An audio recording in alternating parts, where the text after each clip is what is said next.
So before we get started, I already know that I'm going to be butchering the pronunciation of some of these words, especially the dish names.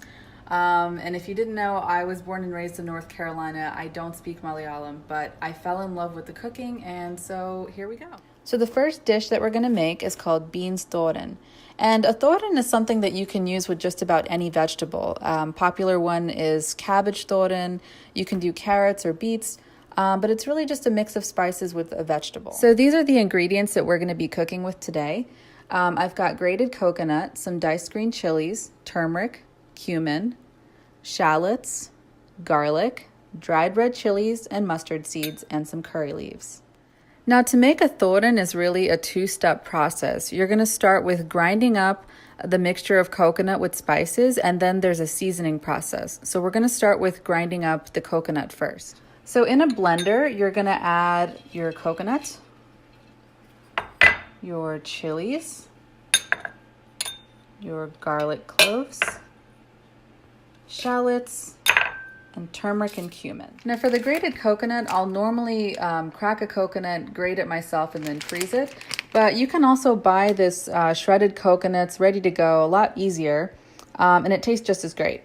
And then for my blender, I'm using a Preethi blender, which is an Indian blender, but you can use a food processor or whatever blender you have. We're literally just going to pulse this a few times so that everything is mixed together and broken down. All right, so I have pulsed this a few times, and now you can see that everything is broken down and mixed together. So I've just put the mixture back into the bowl that it was in, and then I just added a little bit of water into the blender because I might need this a little bit later when I cook down the beans. Now we're ready to move to the stovetop, and I've taken my deep skillet that also comes with a lid, which we're going to need later when we want to cook down the beans, and I've added 2 tablespoons of my favorite Cocoa Pure coconut oil. So I've turned my heat onto about a high just so the oil can melt down fast. And I've got my mustard seeds, broken up dried red chilies, and curry leaves ready next to me, as well as the coconut mixture and my green beans. Now that my oil is hot, I'm going to add in my mustard seeds to start with and let those start popping.